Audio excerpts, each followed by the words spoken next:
Start हो streaming start है चला स्ट्रीमिंग स्टार्ट है माने स्ट्रीमिंग माने कोन ताको मोबाइल रे देखियो ना एतिकी बेले बिना देखियो स्ट्रीमिंग स्टार्ट है चली एटा चली स्ट्रीमिंग चली है एबे मु as usual Google Meet on करी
गोटे खाता खाता पेन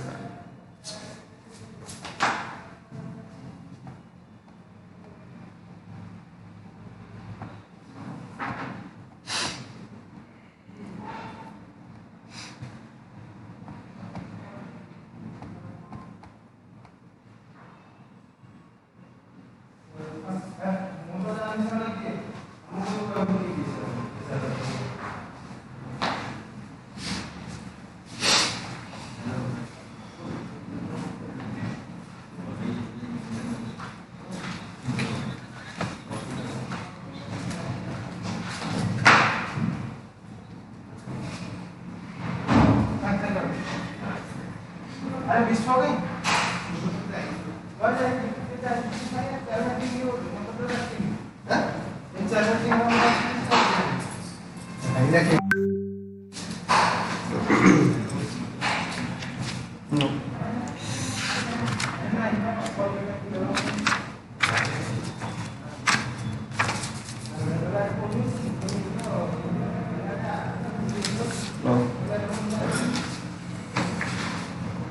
लेके रवि कुमार विलास विलास सगरम रवि कुमार विलासगरम बिलासगरम विला VILASAGARM Vilasagaram 5+ year experience of research and development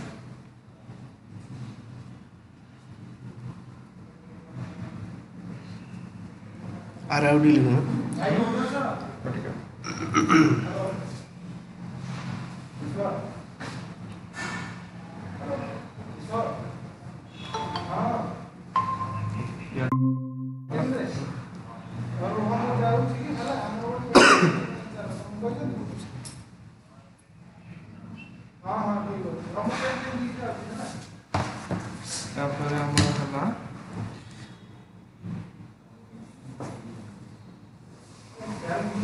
currently into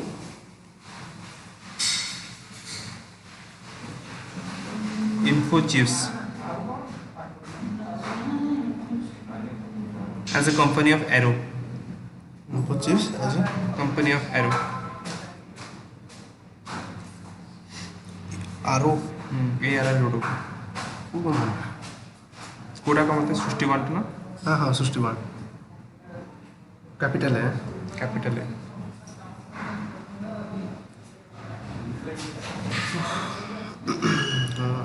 कौन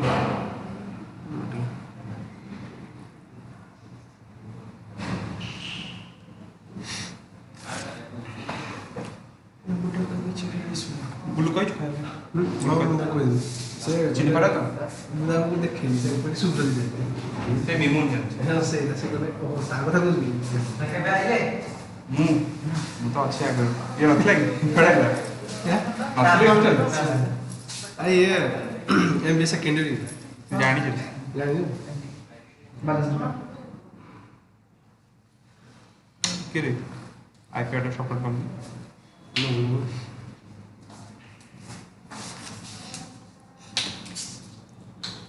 तो बार सब नंबर गुड़ा आज काली जहाँ कॉल करथिलु हाँ हाँ आउ थोड़े कॉल कर समझते कि ना जानी यार टाइम देख को टाइम में कॉल दसटा 16 एवढा तो सर खाली और नाम का दरकार है सर वंकोवेशन से कॉल कर रहे थे अभी क्लास शुरू होने वाला है please join okay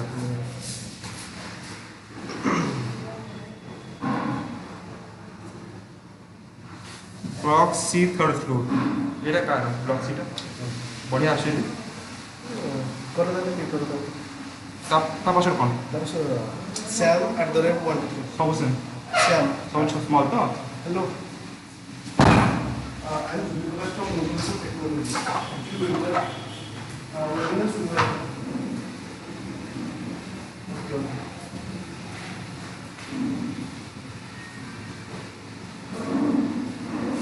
One, two, three. 1 2 3 1 2 3 4 capital small ना capital capital एस्टा capital रो एटा हैला की श्याम 1 2 3 4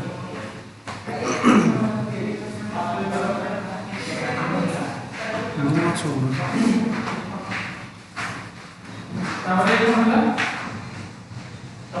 डीजे ऑपरेटर कौन कौन है चीची कर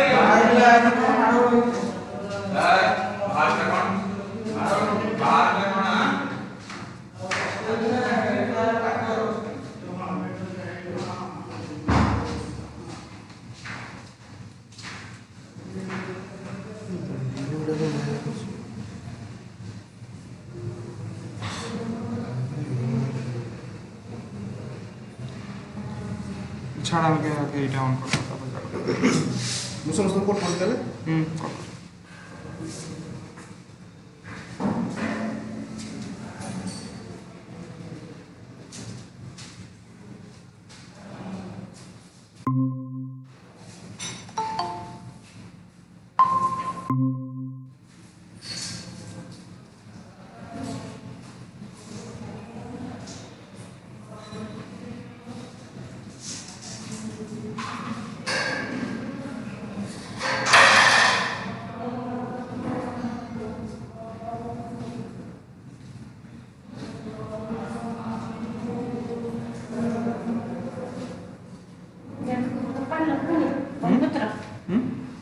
पड़ी काम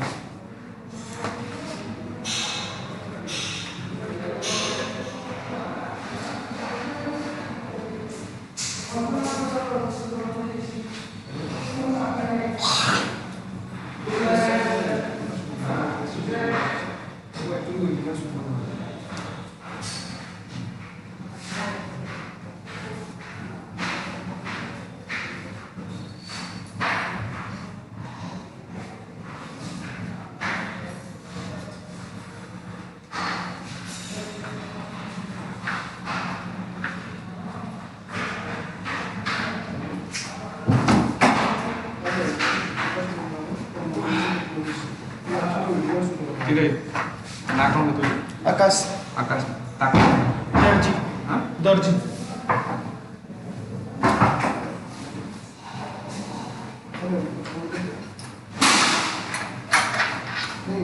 चाप दो ठीक है अच्छा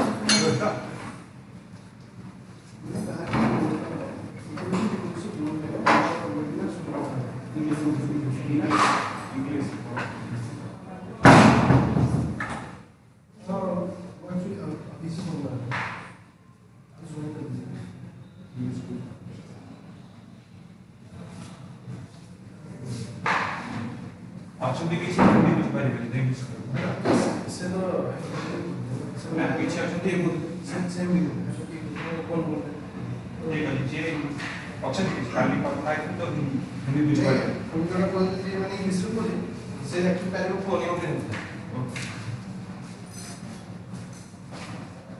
मैम तो ma'am streaming started to join किस हो गया ना और कोई चलो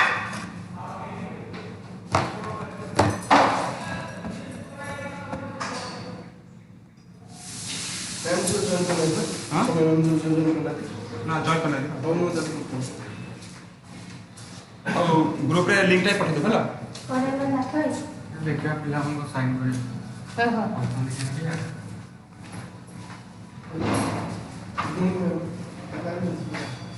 देखो नाथई के तो चप्पल actually streaming start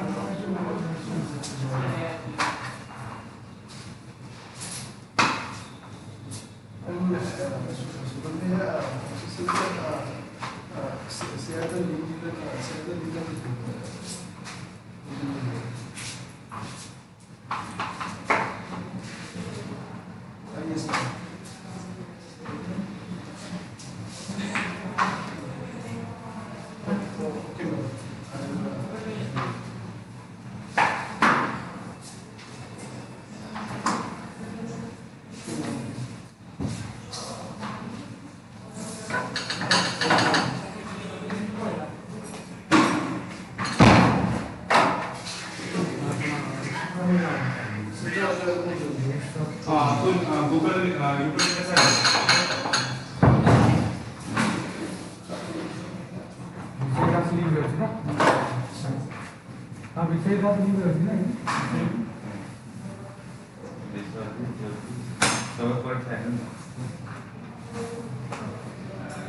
room change है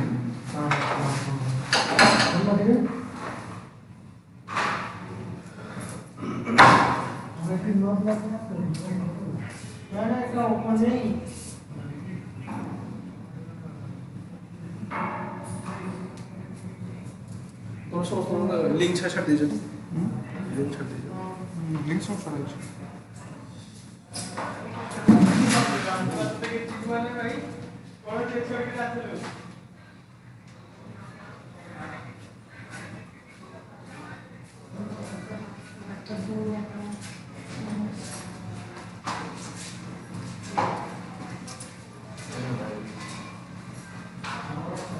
हेलो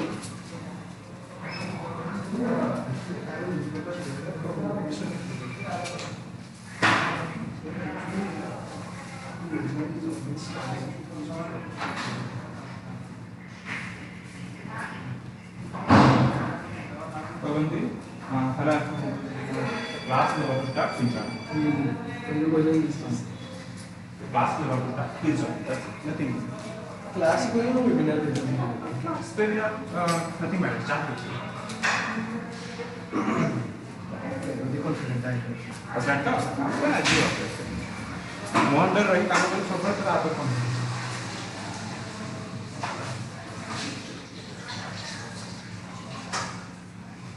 वो लिंक छाड़ दीजिए ग्रुप छाड़ दीजिए ग्रुप छाड़ और वर्षा में का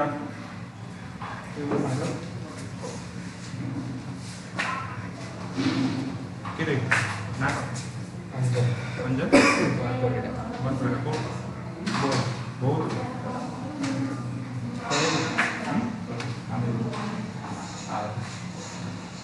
कौन बोले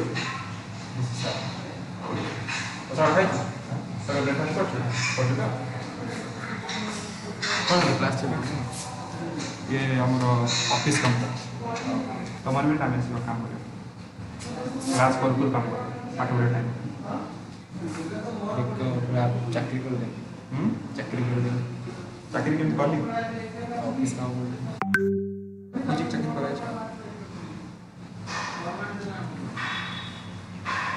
अच्युत समाजकाल अच्युत म्हणून हां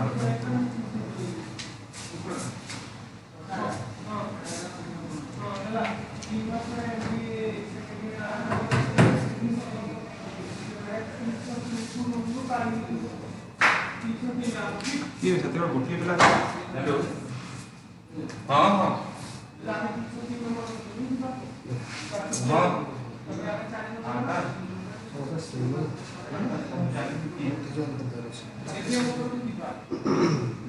ବି ସେ ଆସୁନଥିବେ। ସେଇ ଆମ କହୁଛି ଗୋଟେ ପିଲା କାଲି ପ୍ରୋବ୍ଲେମଟା ହେଲା ନା ସେକେଣ୍ଡ ହାଫ୍ରେ ଅବଜର୍ଭ କଲା ସେଥିପାଇଁ ପ୍ରୋବ୍ଲେମଟା ଅବଦୁଲ କହୁଛି ତାର ୟୁଟ୍ୟୁବରେ ମାନେ ଯେମିତି ୟୁଟ୍ୟୁବର ସବୁ ଥାଆନ୍ତି ସେମିତି କରିଦେବ କମ୍ପାନୀଟା ସେମିତି କରିଦେବ କମ୍ପାନୀଟା କମ୍ପାନୀଟା ଷ୍ଟାର୍ଟ ହଉ ତାପରେ ସେମିତି କରିବୁ ନାଇଁ ମୁଁ ତ ସତ କଥା କହିବି ଭାଇ କହିବି ଯଦି ଆକ୍ଚୁଆଲି ଏମାନଙ୍କ କନସେପ୍ଟଟା ଠିକ୍ ନାହିଁ ମୁଁ ମାନେ ଯାହା କହୁଛି ହେଲା ମୋ କନସେପ୍ଟ ଠିକ୍ ନାହିଁ ଠିକ୍ କର ସେ କହୁଛନ୍ତି ନୂଆ କମ୍ପାନୀ ଭୁଲ କିଛି କହୁ ଭୁଲ କିଛି କହୁ ସେ ଖାଲି କହୁଛନ୍ତି ନୂଆ କମ୍ପାନୀ ତମେ କହିଥିଲ କି ସୌମ୍ୟ ମ୍ୟାମ୍ କହିଥିଲେ ହ୍ୟାଲୋ ମ୍ୟାମ୍ ୟେସ୍ ମ୍ୟାମ୍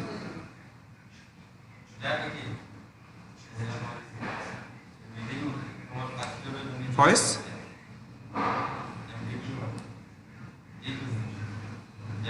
ଓହୋ ଓକେ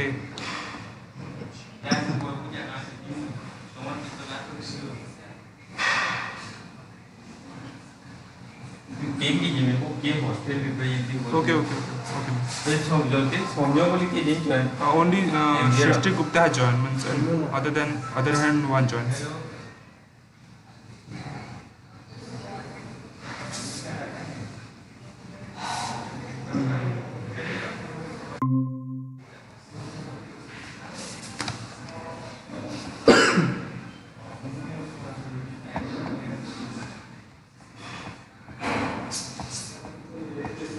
ପୋଷ୍ଟ କିଏ କରୁଛି ତମେ କରୁଛ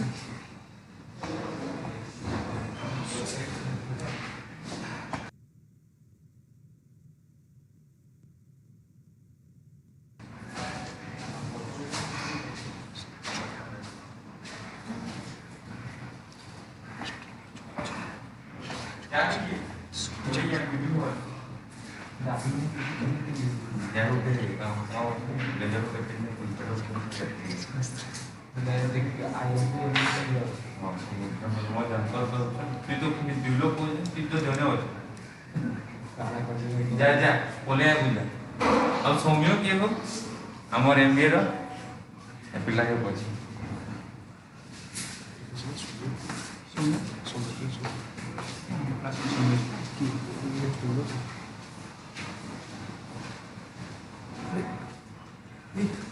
ବହୁତ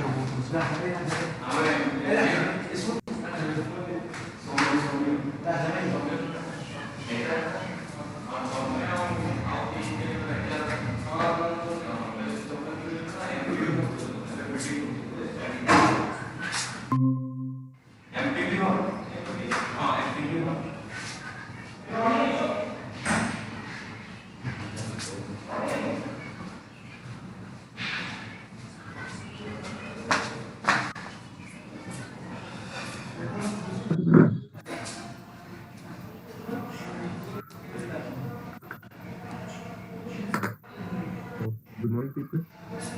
Good morning, Abdul.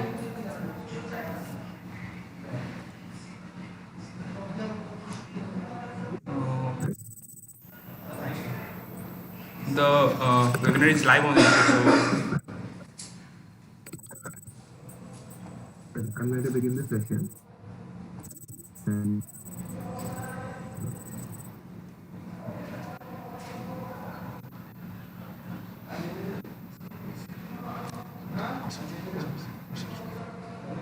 so, welcome guys, welcome to the live webinar on idea to protect 2K21. So, actually, this is the webinar. In this webinar, I am Abdul Hamid from wonkovation Technologies. I am over there as a technical lead, and I'm mostly on fast development of test parts. So we thought that now we can actually help you guys with a small idea so that you guys can in future make it as a product. So the idea was to actually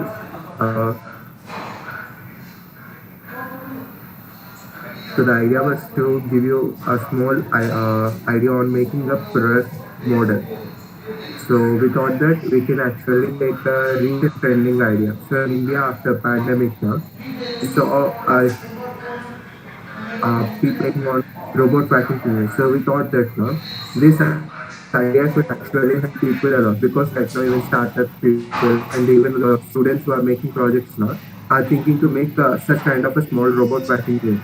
So we took it as a motivation and we had conducted this webinar so that people will get an idea to how to make a robot vacuum cleaner. At the same time, they'll get an idea on product development. That they can convert their idea to a concept and from a concept and directly convert it into product. So so over here, so I think you guys can identify this picture. So this picture is of a robot vacuum cleaner. So it shows the top view and also the bottom view of the robot vacuum cleaner. So robot vacuum cleaners are generally of 33 centimeters or 330 mm. At the same time, they're mostly in rounding shape. Because why they are given rounding shape is that the wheels are actually in the center line of the circuit. So due to that, the advantage which we get over this time is that when the circular shape actually if it rotates or does something, it has a complete balance over it.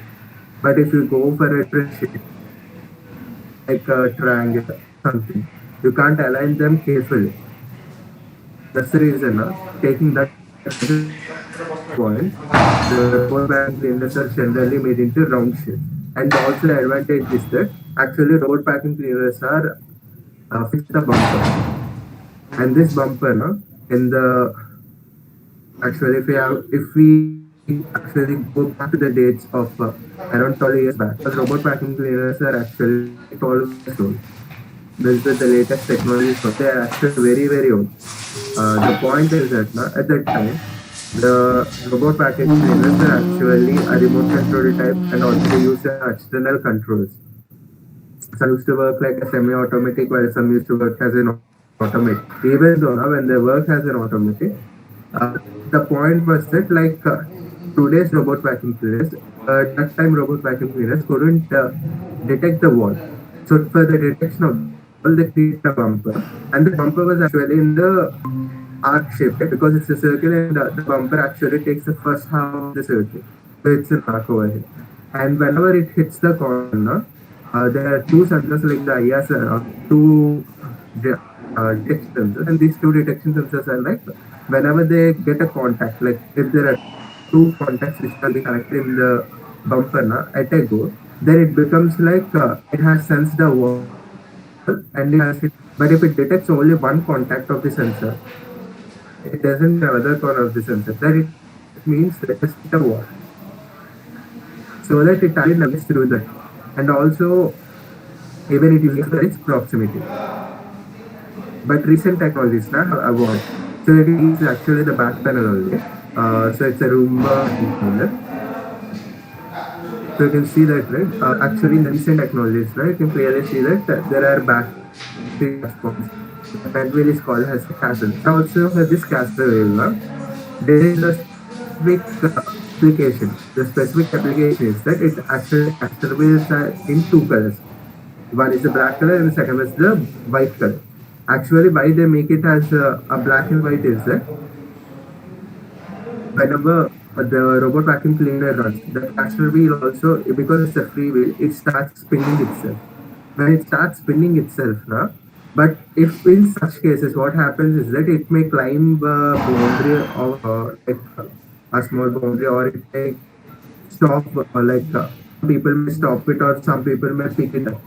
So at that times, the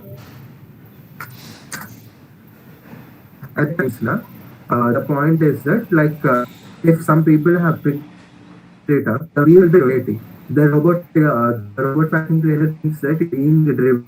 But the point is that how does it know that it has been picked up? So at that times, actually at the wheels and also the caster wheel, it has two sensors. First one is the IR sensor and the caster wheel. Whenever the white and black rotates continuously, means while it is on the ground, the robot vacuum cleaner moves. But when it gets down, caster wheel, since it's being a free wheel, it doesn't spin. When it does spin, the black and white doesn't change. And the IR sensor detects constantly only one color. because in IR sensor, na, actually IR sensor get reflection of IR light only when it gets white color, or it gets the IR light gets absorbed to black color. So when that happens, if there is presence, it may be either in the black color state or in the white color state. So if it is been in the black color state, then the IR waves which have been sent by the sensor constantly get absorbed by the black color, or else it is vice versa. Like if it has been in the white color, then the IR waves which get totally reflected back. And in this state, first, firstly it gets an idea. First, it gets an idea. The robot packing cleaner gets an idea that the system has actually stopped. The robot has stopped. It has been picked up. And for confirming that, no, the second step, what it does is that the motor-driven wheels are there, right? Over here. I'll show you. So here the motor-driven wheels. You can see I'm actually pointing it in red color. The motor-driven wheels actually have a contact, and this contact, now when they get lifted up, the wheels get down themselves a small bit. At that time, the contact in the wheels get uh, widened, and this widened, it creates a small gap. And due to that gap, the robot actually senses it has a feedback. And from this feedback, the robot gets an idea that the wheels got have lost their contact. So the point is, I need to stop. So at the same time, it also checks whether the survey is spinning or not. When the both of the conditions fulfill, or either one of the conditions fulfills also, the robot vacuum cleaner will stop the motor-driven wheels. So this is one of the points, and also the other point is that there is what has a counter-rotating brushes. Actually, the recent technologies have the suction system totally different. This is a bit old, like it's a 3-year-old system. So it is the latest system, but actually it's regarding the motors. In the motors, now you can see over here for suction motor. So suction motor has a normal DC 12-volt motors. And after for the motors, now like wheel motors have a different set of motors. These are R555 motors, and when it comes to the brush roll motors, there are like 775 motors, and it depends on the what kind of weight it is being driven with. So now if we talk about the suction part, right? Actually, I'll show you the suction motor also. But before that, actually, the robot vacuum cleaners, which we are using right now with the latest technology, has a very minimal sound. Like actually, here is the decibel scale over here. When we start speaking with people, now we speak around 60 decibel. And for washing machine, it's 70 decibel. And vacuum cleaner, the normal vacuum, the bigger ones which we see, it is 75 decibel. And electric fan is 80 decibel. But here, the robot vacuum cleaners, which have been recently developed, are around 55 decibels. And the reason is that now most of the recent vacuum cleaners are being equipped with brushless DC motors. So you guys know how the brushless DC motors work. Because these motors actually don't use brushes, and due to that now, the sound of the motor gets drastically reduced. And due to this now, the sound of the robot vacuum cleaner that generates is actually from the motor. And for that reason, we are getting a very low sound, and also it's one of the kind of technological advancement also. So guys can see right now in the usual times, there are actually two front side brushes which are used for the cleaning purposes, and also the roller brush. But actually via the two front side brushes being placed, and also a roller brush, some may get it out like the for sweeping purposes, the side brush may be enough, right? Or else a roller brush may be enough. But why do we require such kind of action? For that reason, the actual reason is that the side brushes actually move the dust inside and towards the roller brush, and due to this, they create a kind of blower action. this blower actually it happens, right? That blower blows all the dust towards the roller brush, and this roller brush, when it spins in a kind of it gives a rotation like that. It creates a small kind of suction. But at the same happens in the old. Actually, it happens around for the vacuum cleaners around 5 years older. At the time, they didn't have suction units. Only very few vacuum cleaners used to have. Only the roller brush used to rotate, and it used to create a small kind of suction. But right now, due to the present technologies, like even the companies have started to give more and more options. At that time, people have thought that it would be much better if you also had a suction unit.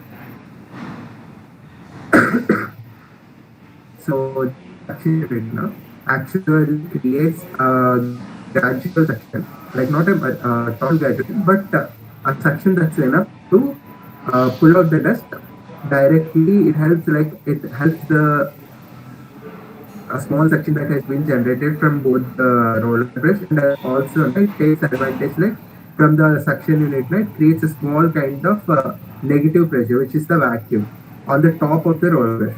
Due to this, the dust gets even fastly stuck inside, and at the same time, they get deposited in the dust.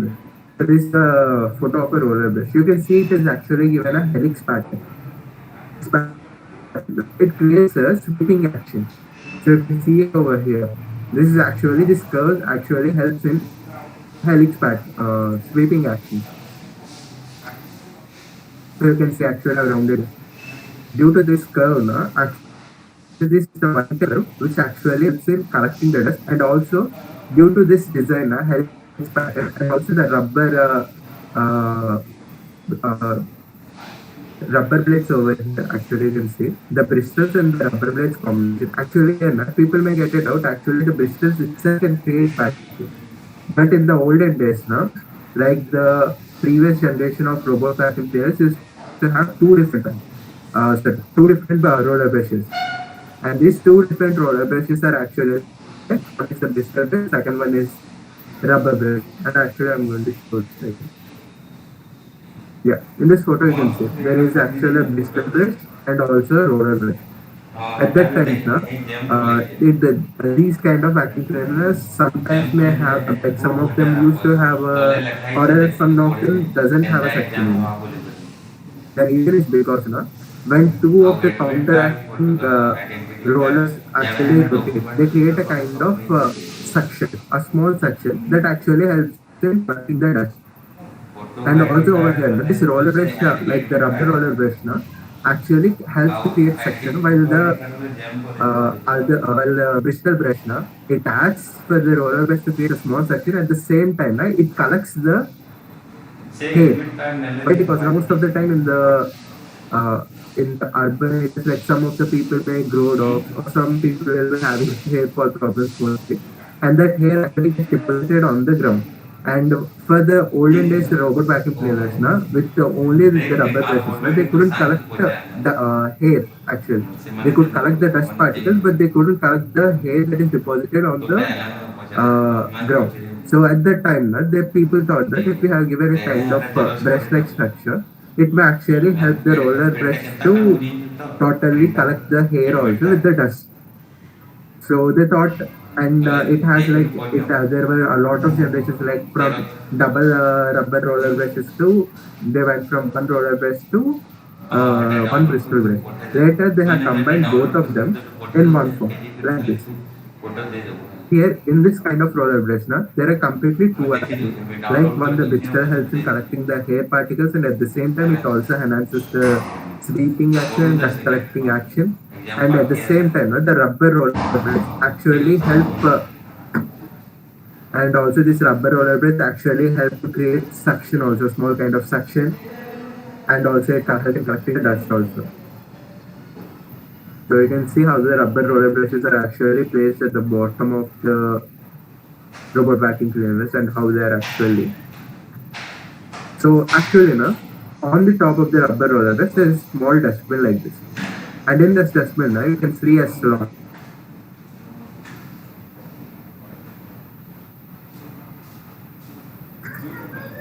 And in this slot, you can see that there is directly a small wide opening in the dustbin. And this wide opening, whenever the dust, what happens over here is that whenever the dust gets sucked by the roller brush, it gets thrown away into this dustbin. And that dust gets into the dustbin due to this law.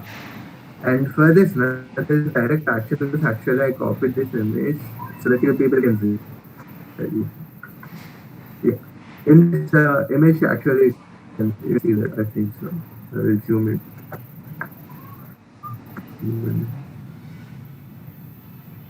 Oh, it's not really.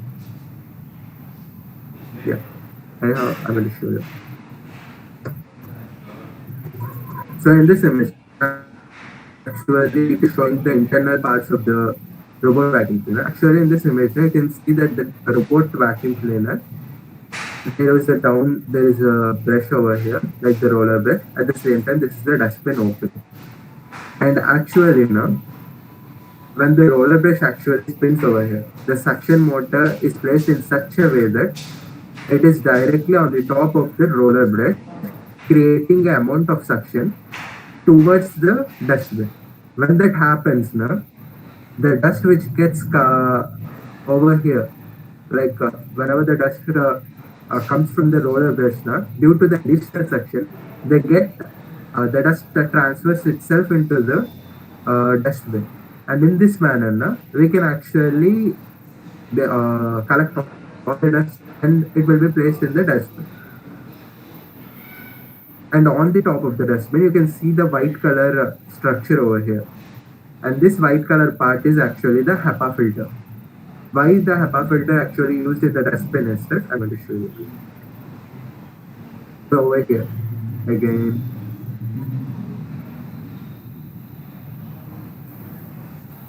So you guys can see over here, it's the HEPA filter.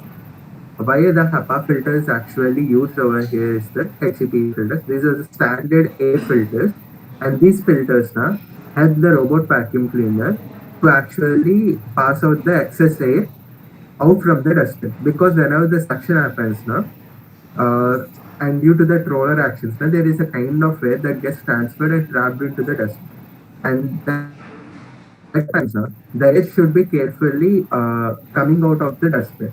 And when the process happens, during the suction process, that whenever the air gets out from the dustbin, even the dust will be having a chance for getting out from the dust. So to avoid the dust and arrest the dust from getting out from the dustbin, we will be placing a HEPA filter. At the same time, when we place a HEPA filter, there is also a small kind of pre-filter placed in front of the HEPA filter. The pre-filter is actually a mesh-like thing, and it is totally transparent. It doesn't have any color mostly. And some people, they actually tint it with a blue color so that the HEPA filter can be visible. And at that time, the HEPA filter, means the pre-filter, actually it helps the finest of fine dust to not transfer to the HEPA filter itself. And only the only the very very fine dust which actually is being passing through the pre-filter, it directly gets passed through the HEPA which is the HEPA filter.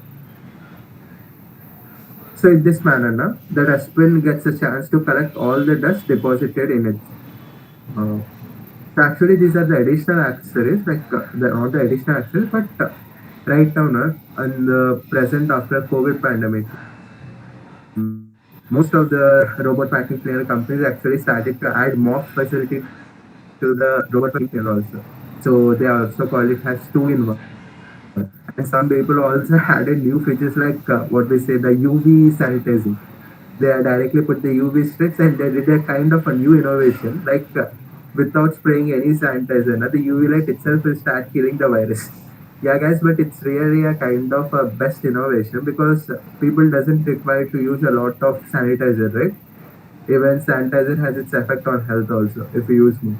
At this times, the robot vacuum cleaner when it has got attached with this UV LEDs, it actually helps the robot vacuum cleaner to be a kind of better version. And at this time, actually these are the robot vacuum cleaner mops.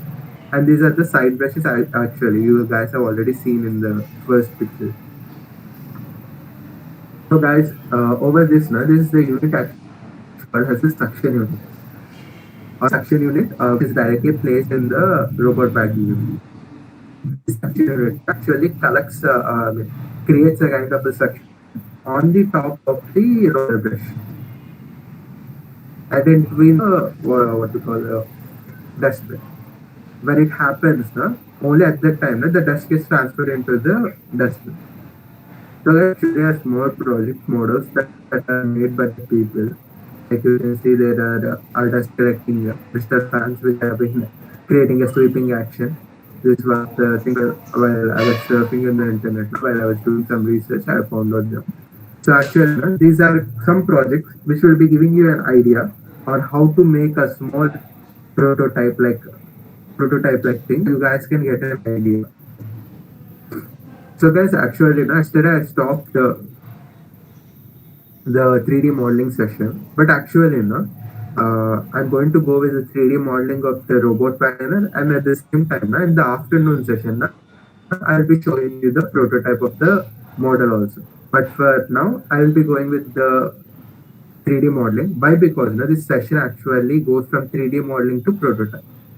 At the same time, most of the people may get an idea. If I have gone directly to the 3D modeling, you may not understand the concept of how to start modeling, because how to start modeling actually begins with the visualization of the model itself. So you need to know you need to get an idea on the product itself first, so that we can make a small visualization or a 3D model, because here 3D model is nothing but a representation.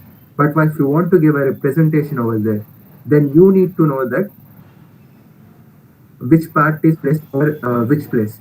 So that's the reason. First, actually, I given you a gist of idea how a robot vacuum cleaner functions, and what are the components that a robot vacuum cleaner has. So now I'll be moving on to the modeling part, and I'm going to show you. Uh,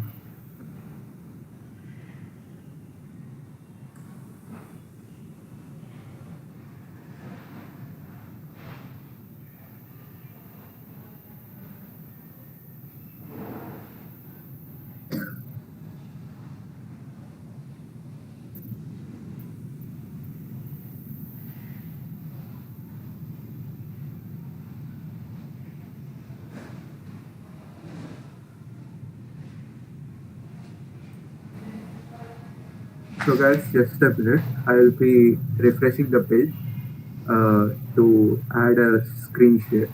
So just a minute.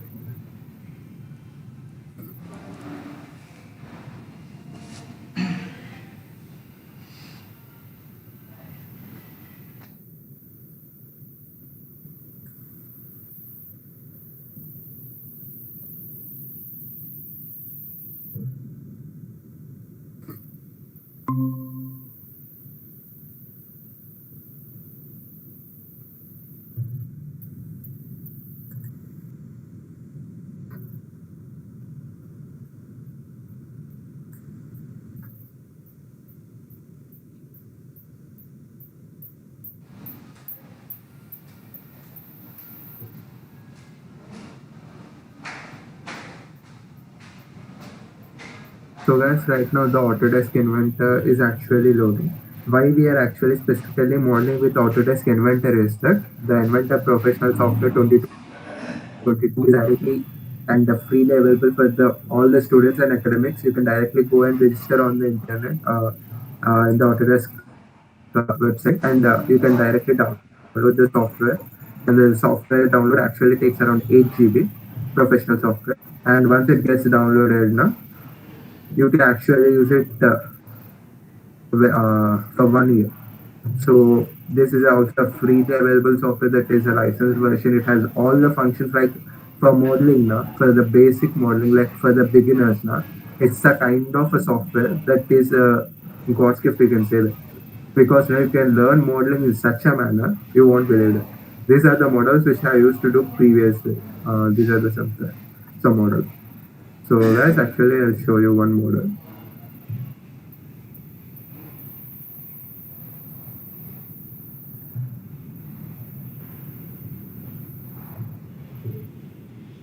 So you guys can see over here, this is the first case model of the assembly, which is the plastic part, which needs to be 3D printed for the prototype. Uh, and in this part now, you can see that how the plastic part is designed. Two slots for the over here, the three slots are actually for the ultrasonic motors and these things. So now actually, before going into the concept, I'm going to show you a small presentation, a small video that will be helping you a lot.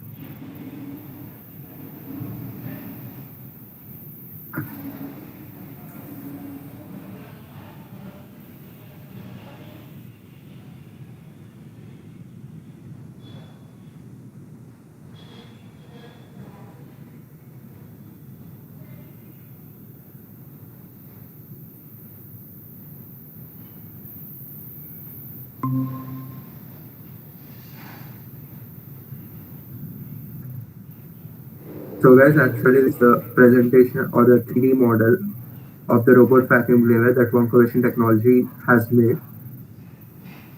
So it's a model that I have actually designed myself also.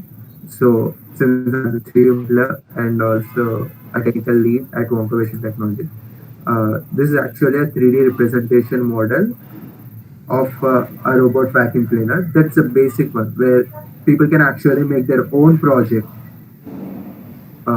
because these parts actually are the parts that can be easily available in the market, and you guys can directly purchase them, fix them by yourself, and directly use them for your a college project or something. Like if you want to make a small prototype, you can do this thing. For that reason, we choose this product.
So it's actually taken a small break. Sorry for that. Uh, so this is actually the model or the 3D representation. So actually, I expect you people uh, so that you guys can make it by your own. Like I'm going to train you further. I'm going to train you in such a way that from the 3D model, you can directly make it as a 3D presentation or this kind of presentations by launching your product. If you do that, people will get a good impression on you, and even while giving a presentation, people will get to know that what parts you actually used in the project for or else when it comes to the the entrepreneurs who the startup entrepreneurs who are actually going to showcase the prototype in 3D model to the VCs like the venture capitalists. It will be a kind of advantage during the presentation.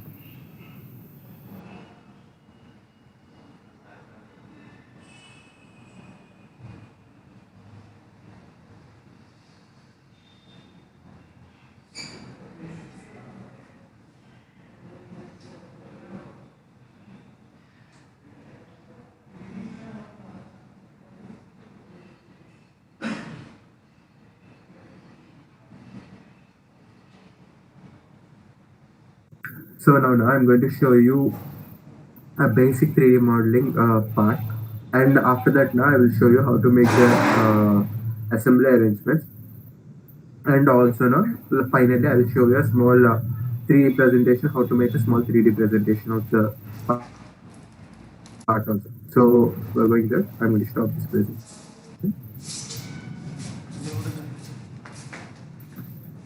Let's move on to the Autodesk Inventor again.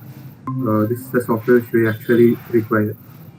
So you guys can see that the plastic part actually I've designed is in the video you can see how the parts got attached to it. So making a small kind of plastic part like this actually requires a lot of effort. But I'm sure that once you start learning them now, you will be knowing how to make these models also. Because that will be giving a very good idea. Because sometimes like designers, they don't know where to begin with.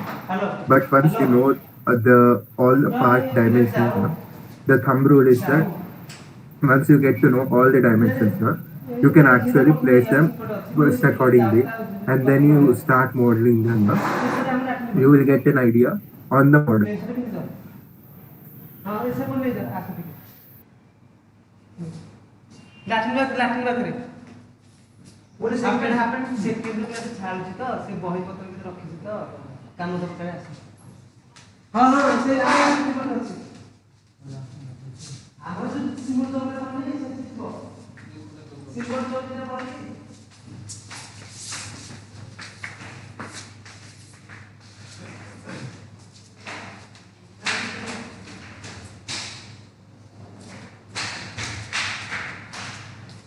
So guys, I'm going to show the entire portal of this Autodesk Inventor. So first now, when you enter into the software, open them. Actually, you'll be having a new section over here. In this new section, actually we have 4 options. One is called the new part, second one is the new assembly, third one is the new drawing, and fourth one is the new presentation. Actually, I've shown you a video, right? It's actually from the new presentation. But if you want to make such a kind of presentation, first you need to make a part. And after the part now, if you will be making several of parts, like robot parts. Like I'm showing them in this recent document section now. This is the recent designs which I have done. So these parts are actually first made, and after that now, you need to assemble all the parts with the help of new assembly. And after that now, you can directly go to the new presentation. And over here, the new drawing is actually for the parts, right? When you make the parts and you want to prototype them or manufacture them, you will be using the new drawings help, and you will create the production drawings over here. And you can directly send it to the production people, and those people will get an idea of where the parts are, or single part dimensions and everything, so that they can build a part or produce that part.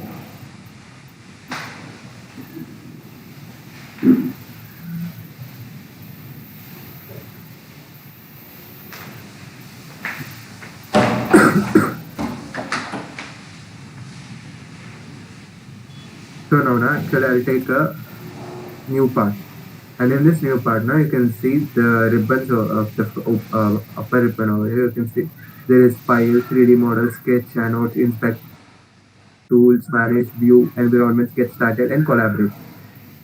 In this ribbon now you can actually see that there is actually an option called as start 2D sketch, and side to it has extrude, revolve, and these kind of other kind of options. And these options on the top are actually very useful. But before going to those options, first people need to know how to sketch a part, because sketching is the first thing which we do before converting it into a 3D model. So to start it now, here we get an option like in the first option of the ribbon itself, we'll be having start 2D sketch. Click on start 2D sketch. You will be going for the 2D sketch. You will be getting 3 planes, which is called as the XY plane, XZ plane, and XZ plane. Yeah. You can directly click on any plane of your choice, but it depends on the option. Like when you see when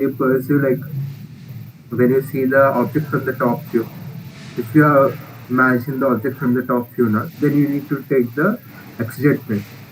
When you have imagined from the side view now, you can take the YZ plane. When you have imagined in the front view now, you can take it in the XY plane. It depends on your choice. So that now, when this happens, now you can directly create the object and extrude it in that manner and redesign that model. So we'll be moving on with the XZ plane, because most of the parts we are designed and drawn from the top view model. That is the texture.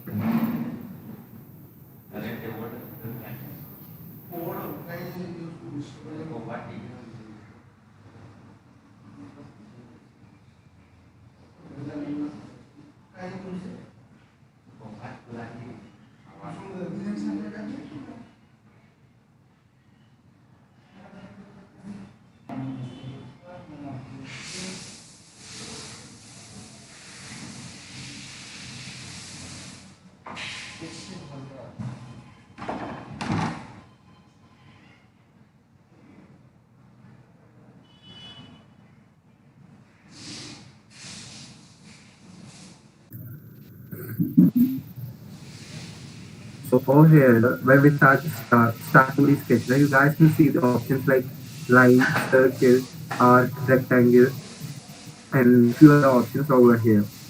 So here now guys, actually we know when we do common sketching, the most of the parts which we are using is like the normal polygons or the line. So a simple line, a simple arc can actually help us to create complicated shapes itself. Like the shape which we have actually drawn for the part one. You can see there are actually a lot of lines and arcs over here, and a lot of circles and rectangles. So whatever part is made, actually it is made from these things only, right? So since these are the basic components of a sketch, so in the sketch you will be having those components itself. So we'll be moving on to the part one. So I'll actually show you how to make a simple part. Like I'll just show you and extrude it. Simply now not that part over here. I'll just show you because we have somewhat less time now. So I'll just for the modeling section only, I'll just show you how to do a part modeling. Rectangle. And in rectangle now you'll be having a lot of slots. In rectangle also now you can see there are a lot of polygon options, slot options, curved slots, and also now rectangles also now rectangles 4 types. They are called as 2-point rectangle, 3-point rectangle, 2-point center rectangle, 3-point center rectangle. Actually, they have a lot of purposes because these purposes now actually help to draw them in under certain circumstances. But also they make our drawings very easy. And for most of the choice, I actually love to use 2-point center rectangle. So before moving on to them, first when you start drawing the shape, actually when you move the cursor on the window itself, you can see over here as the X and Y actually showing 0.203 inches actually. So you need to change the units. Means if you are comfortable with inches, you can go with the inches. If not, if most of the people they are actually comfortable with centimeters or else mm.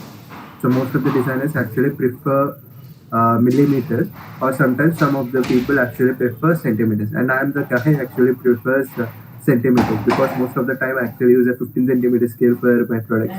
So that's the reason I actually love to go with centimeters only. So I'm going to convert it into centimeters. Well, for converting the unit in centimeters, go for the tool option on the top of the ribbon. Select tool, and in select tools now you'll be getting an option called as document settings. Click on them. In document settings now, there are options like standard, units, sketch, modeling, bill of materials, default tolerance. And now what we require is the option is called units. Click on units. Go for the length. The length is centimeter and mass is kilogram. We'll be applying that. Apply. And now we will be taking an option called over here the rectangle. In rectangle, why actually prefer like over here now? If we selected 2-point rectangle over here, if I selected it, then actually if I take it like over here, I won't get a symmetrical shape over here. I can't expect a symmetrical shape because here the origin point is here. But while drawing a 2-point rectangle, it doesn't give me an option while beginning with the rectangle shape. So that's the reason. Now what I will be doing is, first thing, once we are drawn, the options are there, click escape button on your keyboard, and then you can directly click on the rectangle. Sometimes if you select only a line, means the entire rectangle doesn't get selected, only a line gets selected. So in that condition, click on the left click your mouse and drag a box over here, like a green box take it here, right? when you put the left click on your mouse and drag it slowly down the entire rectangle, it gets directly selected. And directly click delete on your keyboard. It gets deleted. While moving on the option called as rectangle 2 points. And over here, now when I begin with my drawings, now, most of the drawings which begin with the rectangular shape, right, it's much better to go to the 2 point center rectangle only. Why? Because that will helping you to get a symmetrical shape, and the shape itself will start from the origin of the wind over here in the drawing. Because if you get the origin point now, you can actually get the dimensions actually accurate when you do some complex modeling. At the time of modeling, you may not get an idea if you have not drawn the object on the origin, because the center of gravity which we may get from the software actually depends on the uh, origin of this window. Origin of this drawing window. So in this one, that's the reason which we require to, or we need to draw the drawing from the origin. Even if you just want to do a simple kind of modeling, you can directly go from anywhere of the window. It's okay. Means you don't just want any kind of center of gravity or anything. You just want to go with the simple drawing part or simple part modeling and just to show it for a representation. But if it gets to, like, if you want to do the part modeling, if you want to go for a simulation of the part modeling, no, it's much better to go from the origin point.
So guys, I actually stopped in between. Okay. I'm living with the part one. So over here now, I'm selected the 2 point center rectangle. Percent of center of the rectangle on the origin of the concept. You can see in the drawing space now. What I'm going to do is you can see when I start pulling the rectangle now, from the origin, you can see the dimensions are gradually increasing. So over here now, first type or whatever dimension, like the length of the rectangle or the width of the rectangle, because already over here there is the dimension is getting highlighted in a blue color, right? So over here now, when get highlighted, it's highlighting as 2.179. So right now what I'm going to do is simply I'm going to increase it to 10, like 20 centimeter, 26 centimeters. And if you want to jump for the other dimension, you can directly click tab on your keyboard. Click tab on your keyboard. Directly the dimension will be skipping to the other. As you can see now, the dimension has highlighted as 3.848 centimeters. And the 26 centimeters is directly locked. And you can see on the 26 centimeters dialog box, there is a small kind of lock symbol also there. Means the dimension has already been locked to 26 centimeters for the rectangle. And now for the width, actually I'm putting 26 centimeters also over there.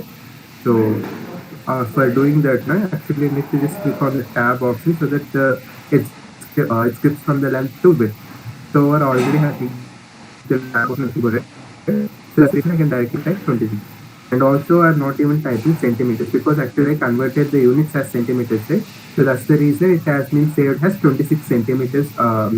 It has for whatever unit I type, it gets saved as 26 in the form of centimeters only. But if I type in the case of mm or anything at the side, it will be taken as a further unit. Means sometimes now you may get a chance like for all the parts, no, you may there will be some kind of small lines which we require in mm. So at the time, I can directly type it as the line will be visible over there. So there won't be any clash between the units, but the line will be accordingly visible over there in that dimension only. So it's 26 centimeters, right? It's been done.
ପାଖରେ ଆସ୍ତେ ଟିକେ sound So yes, I'm sorry, I didn't see the audio. So actually, I think you have already saw how actually I arranged these lines, right? I have drawn the fillets and also the slot function. Fast So over here now, slot is for the roller brush and the fillet actually used to create a smooth and smooth part. Like whenever you hold, if there are like sharp edges, you can't take the sharp edges in your hands. At the same time also, these cornered fillets, like they'll be helping us in the form of cleaning at the corners also. Unlike the round shaped vacuum cleaners, robot vacuum cleaners, this square type with the combination of this curved type of corners, it actually helps in enhancing the balance of the robot vacuum cleaner, and at the same time, it also helps us to have a cute shape, and also means the shape will be really cute. The point is that it will be also actually helping us to go to the corners of the room and clean the dust which gets deposited in the corners of the room, which is the blind spot for a round shaped vacuum cleaner. So over here, I think you already understood why we have placed a slot over here for the roller brush, and now actually we require to draw slots for the tiles. So for the tiles now, we'll be directly going for a normal. Now naturally, we'll be doing this simply from the line.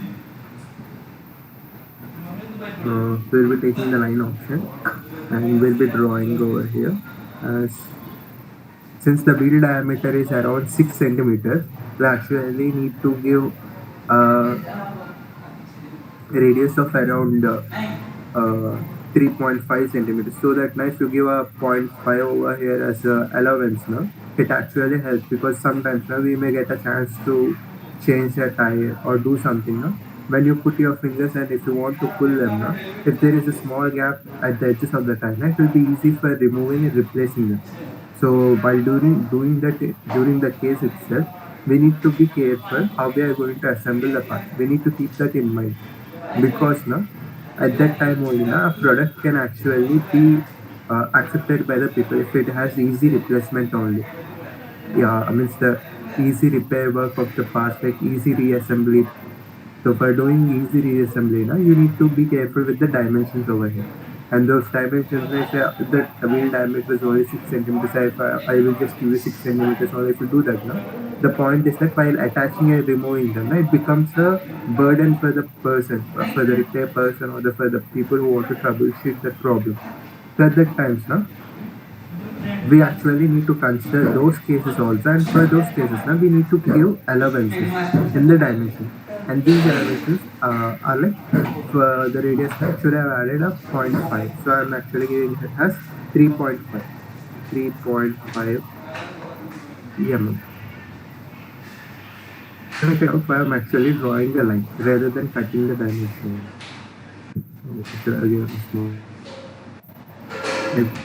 Actually, I had to give 3.5 centimeters, and actually here 3.5 mm as I forgot. So you guys can see how it has actually happened. In the prior case, also I told you that if you give type mm, the dimension will directly will be the same for mm over here. Even if the units in the tools are converted into centimeters also, if you require urgent requirement of mm, if you type, it will be like this. So here's the line, I need to delete it. Click on delete. Oh. From the center point of it, again I will be starting right, and I need to draw it for 3.5 centimeter. It's done. 3.5 centimeter is done, and now I'm going to use the 2-point rectangle. Now you'll be understanding the advantage of 2-point rectangle. Now already I actually drawn the line over here. From the top of the this line, I'll be selecting that rectangle, 2-point rectangle, and I'll be drawing it at 7 centimeters length, 7 cm. Now because this 3.5 line, it's called as a support line, which gives me a reference while drawing. So I've actually drawn the length, and now again I'll be clicking on the tab option on the keyboard, and I'll change it to the width option. So in the width now, again it has got highlighted as 3 point or 2 point something. So now what I'm going to do is just simply change the dimension to, now the point is that now we'll consider the width of the tire. Now the width of the tire is around like 3 centimeters. So when it's 3 centimeters, now it will be in the dimension of around 3.2, and mostly like 3 centimeters. So actually, the robot package is actually have a small width of 2.5, 2.8 centimeters only. So in this cases, now what we do is just simply we giving the already the elements. So the elements actually with the combination of elements, the dimension becomes like 2 or 3 centimeters mostly. So I'll be giving 3 centimeters, 7 yeah, it's right. Now once we are done with this line, we have already drawn a prior support line. Now we need to delete it. And while deleting the same thing, the dimensions also get erased. But over here now, I actually need to remove the dimension. Over here, I am going to use the rectangle option. And over here now, going to rectangle, again I need to draw a small support option. This is actually for the motor, because the motor, the width and length, right? So for such a kind of motors now, actually I've used bow motors. Actually I've already told you before starting a design now, we need to require to know the dimensions of the each and every part. Because now if you want to start from an idea, we'll be having a rough estimate. And from the rough estimate, now if you want to put something, if you want to start something, you must know the placement of the parts first. So first you imagine it. So imagine it as I will be placing 2 motors in this side, and then I will be placing rubber, what we call the roller brush in between of the robot vacuum cleaner, and also then I will be creating a plastic part in this manner. So by getting an idea of the plastic part design, first you go with part placement, right? So you need to be thorough with the dimensions of the each and every part. Already I have been thorough with the bow motor parts. Like bow motor is actually the battery operated motor, in short which we call as BO motor. So over here now actually mean thorough with them. So the point is that now simply I'll be putting a dimension around so 1 centimeter over here. And before that, actually I'll show you the dimensions of bow motor itself, because you may get it out right. Already in the previous one it should be there. Okay. So, I think then to open them again. Open and yeah, it's body motor. Okay. So body motor. Okay.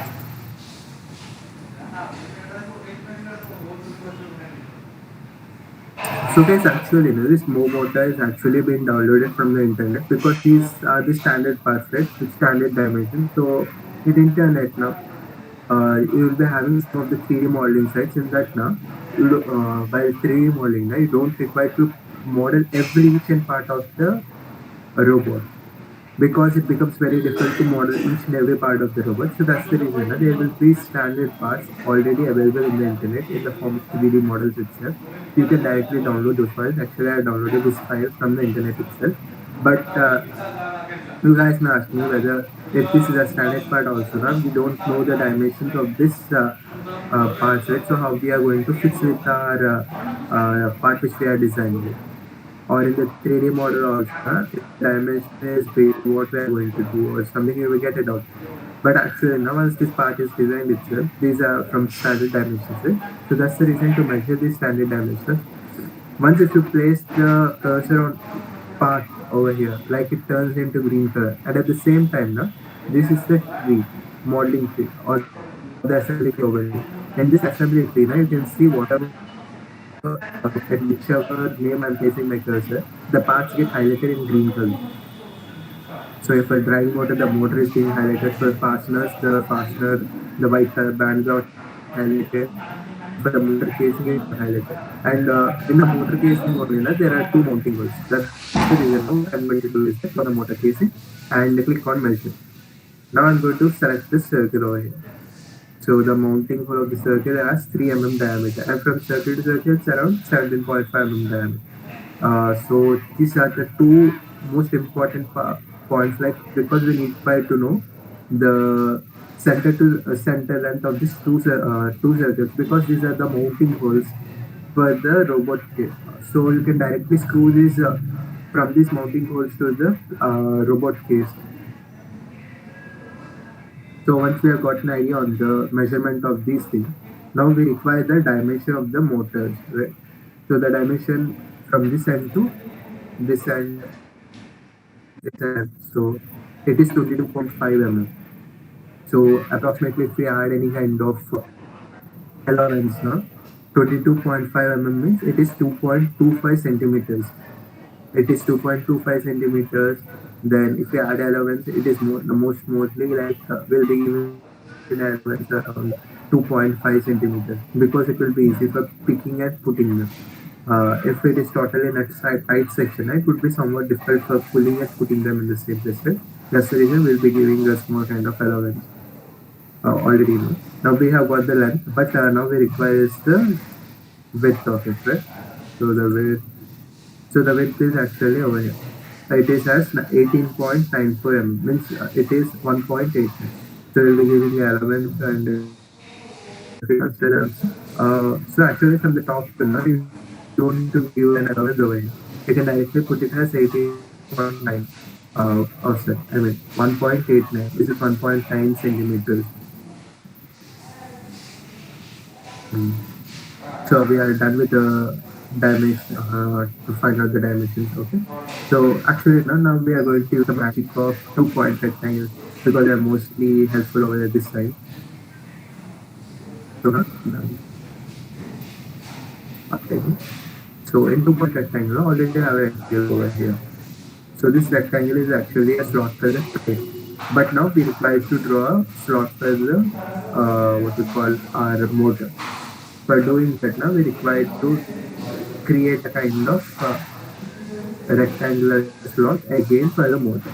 So we know the dimensions of the motor has 2.5 centimeters and 1.9 centimeters of width. 2.5 centimeters of length and 1.5 centimeters of width.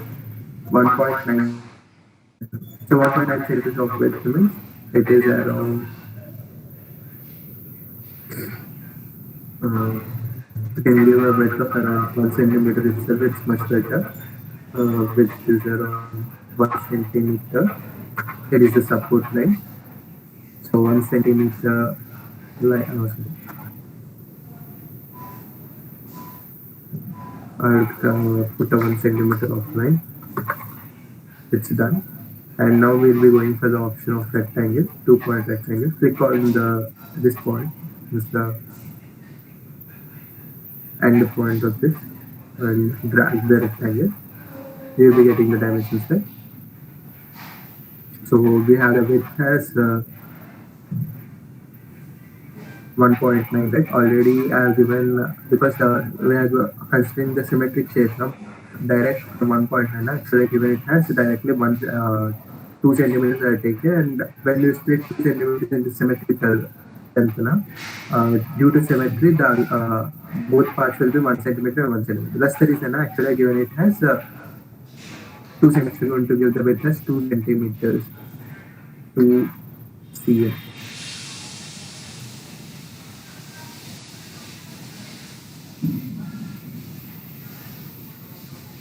Oh, sorry. Actually, no, but it was yeah, the support line actually from the top, we need to change it as 1 point. 25. Actually, this is the length of the rectangle, right? We actually need to see the length of the rectangle. So it is 1.25. And over here now we can give it as 2.5 for the rectangle, and again the width is around 1.9. Click on tab option and change it to 1.9 for the width. Now you require to erase the dimensions, but before that now I already told you if you want to strip the lines now you need to remove the dimensions, but if you don't remove them and start removing them, you will be getting an option like this. So this is an example. You can see the curve being extended, trimmed or split has a dimension, remove the dimension operation. Plus this we have a requirement to remove the dimensions. And with that naturally sometimes if it's a total line which is being selected even putting on your cursor, then you can directly delete that line. Click on that line and delete it. Rather than going for trimming, you can directly use the delete option and select the entire line and delete it. But if there will be conditions like you want to only delete half part of it, but if you want to do that, then you can use the trim option. Go for the trim option, click on it, and again it has showing it as a dimension. Yeah, over here it has 1.9, right? That's the reason actually I was deleting a lot of dimensions when they are generated. So most of the time I remove all the dimensions when I'm drawing. Click on the dimension, click delete. Click on this dimension, click delete. Now go for the trim option, select on this line. So you can see it has become into dotted line. When you double click it now, your line has been generated. It even does for the same over here. Click on it. Sometimes now the lines don't get totally and fastly deleted because the point is that now while trimming now sometimes there may be some points which are not visible to our eye. So at that times now you need to carefully trim it, check whether all the total line has got trimmed on. So we are done with the section over here. So we'll be copying the same dimensions, and for the opposite side, it will be very easy for you now. Because already we have known all the dimensions, right? We'll be directly putting a line over here, taking the option of line. Once you select the option of line, you can say over here. Rather than using option of line, we'll be going for rectangle, 2-point rectangle. And when you place it on the opposite side of the line now, you can see there is a dotted line that is exactly coinciding or opposite. You can directly go from that point and you can drag it. So the first dimension is 7 centimeters and 3 centimeters, right? So 7 centimeters has exactly been shaded in the length. Now only we require to concentrate on the width only. So click on the tab button and directly change the width as 3 centimeters. It's been done. And again when you move on the option so you're going for the rectangle, moving with the section part, and directly will be selecting this. Okay, so you require this and automatically the dimension has been coincided, right? So this is it.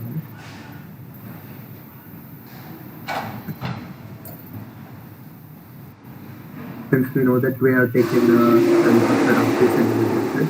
2.5. So the length is 2.5, that's actually showed it. And also the width is exactly 2 centimeters because the points are also in concept. The width is around 1.9, so 1.9. Now you can go for the trim option. Sorry, excuse me. You can go for the trim option, and before going for trim now, click on this dimension and remove this dimension. And once it's done now, you'll be going to the trim. Click on the trim. Again click on the trim. And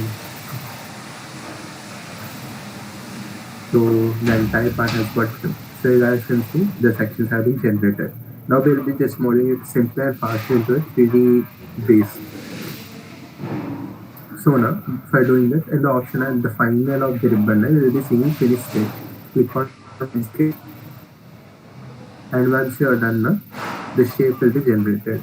Go for the extrude option, click on this extrude option, and directly change the mm into around 3 mm of thickness, 3 mm of plate thickness.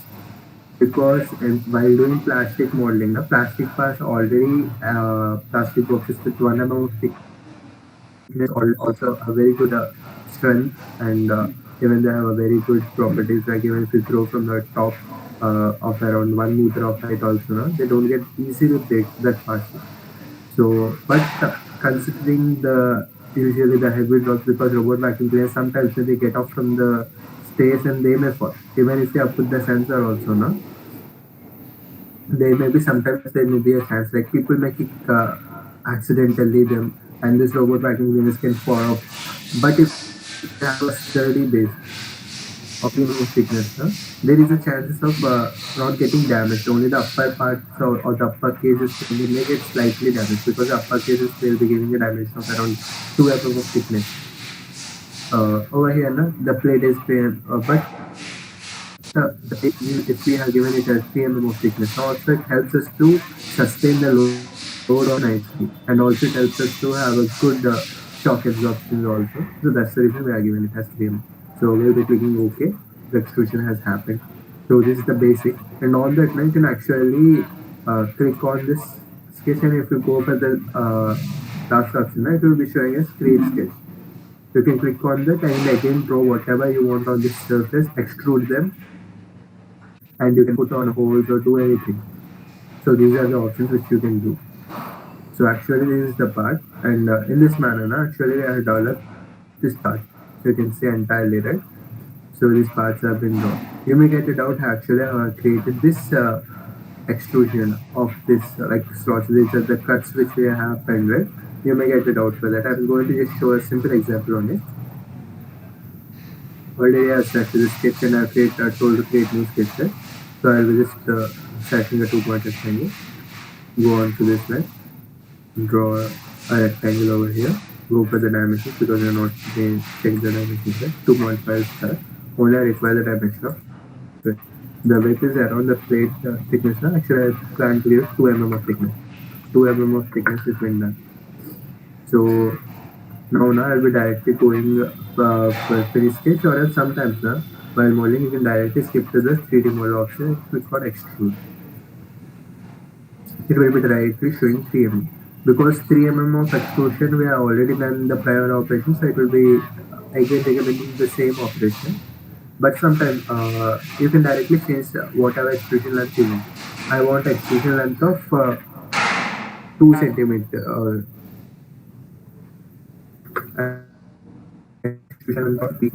Just a minute here.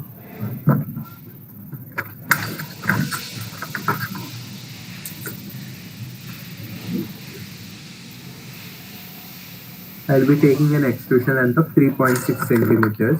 So I'll be directly typing 3.6. Already since it's in the unit of centimeters only, once you type 3.6, you're already 3.6. It's been done. Over here, directly I'll show you an option again. We'll be clicking on create sketch. And over here, I'll be showing you how to do an extrude cut, because these are the only functions which you'll be entirely using for the part modeling. Once you click on extrude sketch, for new sketch, go for the line option. You don't like to draw a support line on the top of it. You can directly search for the midpoint on the top. Once you place your cursor, the green color dot is actually the midpoint. So you can see the midpoint, right? From there, you can actually pull it. And I require is around 3 mm, a small 3 mm of light. So I've directed the screen, and the angle is also 90 degrees. So it's done. So click on enter, that's been done. From 3 mm, actually we require to draw the mounting holes. For mounting holes, the mounting holes is a gap of 17.5 mm.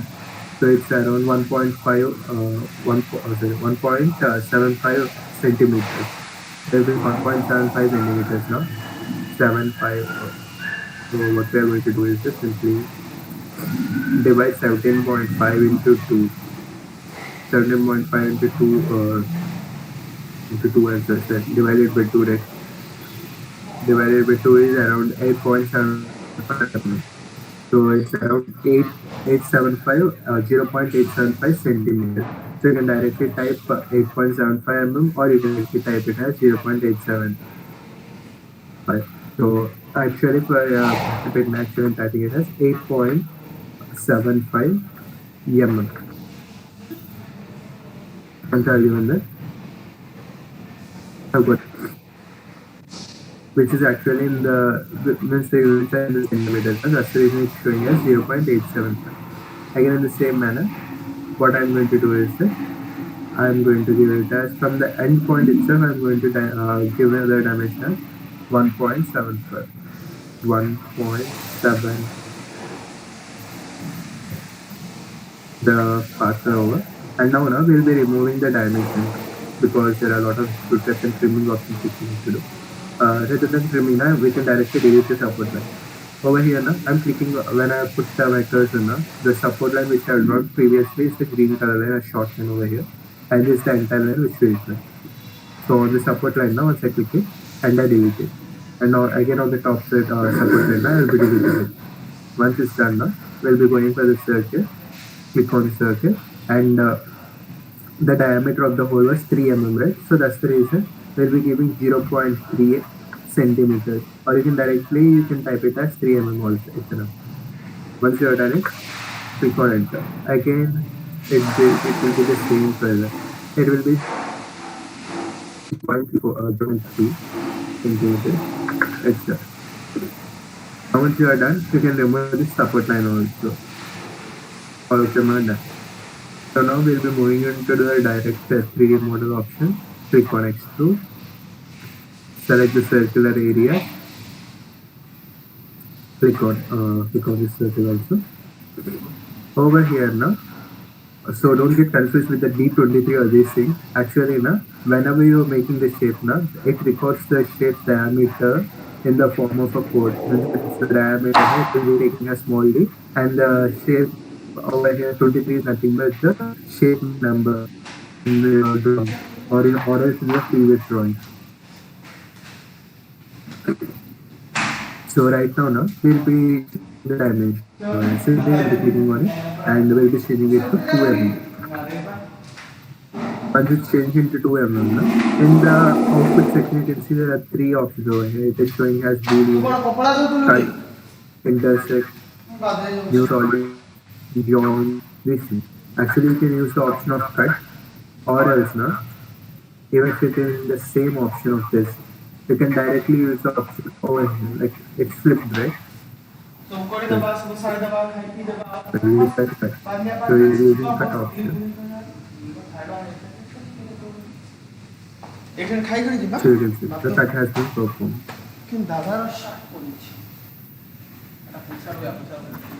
Then we'll be clicking OK. So you can see this is how the extrude cut is been done. It is called as extrude cut. So in this manner now you can generate the entire shape. Means over here now, when you model it, it's similarly like you do the clay modeling work, where if you want to do something, you will be adding a material over there, or else you will be removing the material. In the same manner now, the modeling actually takes place. And in the same manner, if you do that, now you can entirely make this entire structure over here. So due to the time constraint, I can't draw everything over here, but actually I've given you an idea how to draw. And also I've told you how to do the basic dimensioning over here. Once you are done with that, you have completed everything. But in this now, actually once you are completed with the part, if you want to do a simulation test, you will be going for the environment option.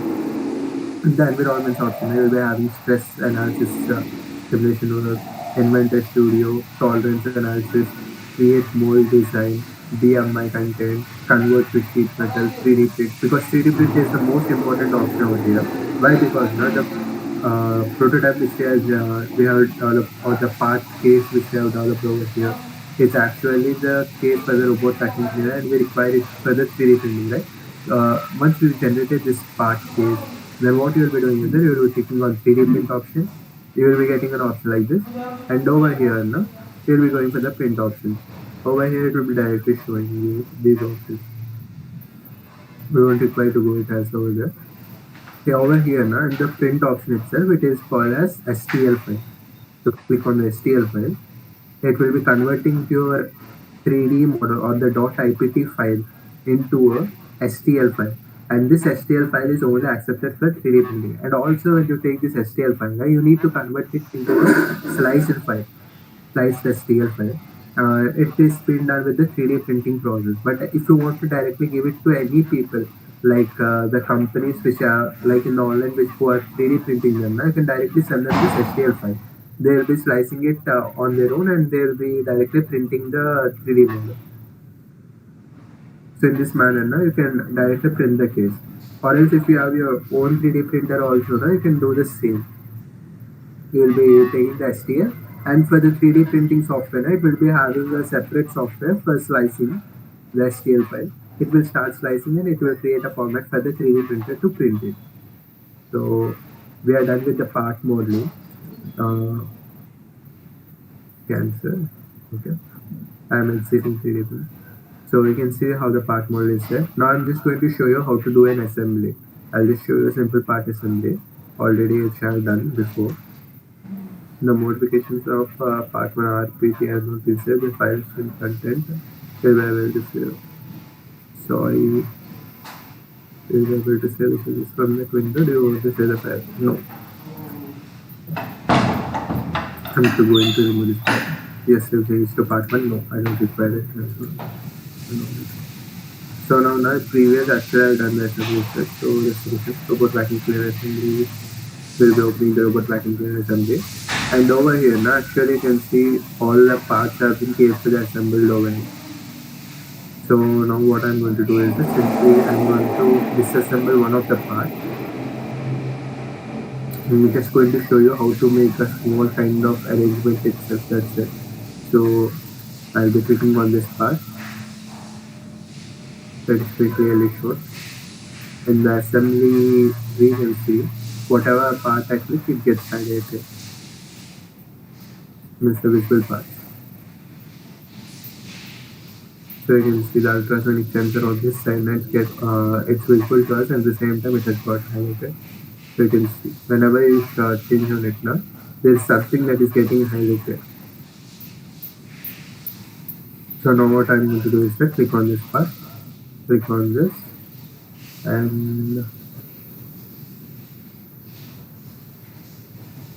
not visible there. Yeah, there is a certain option called as visible. If you remove that now, the part won't be visible to you. But the part is still there, but it won't be visible. So that you can actually check onto the other parts, internal parts internally, whether all of them are correctly there or not.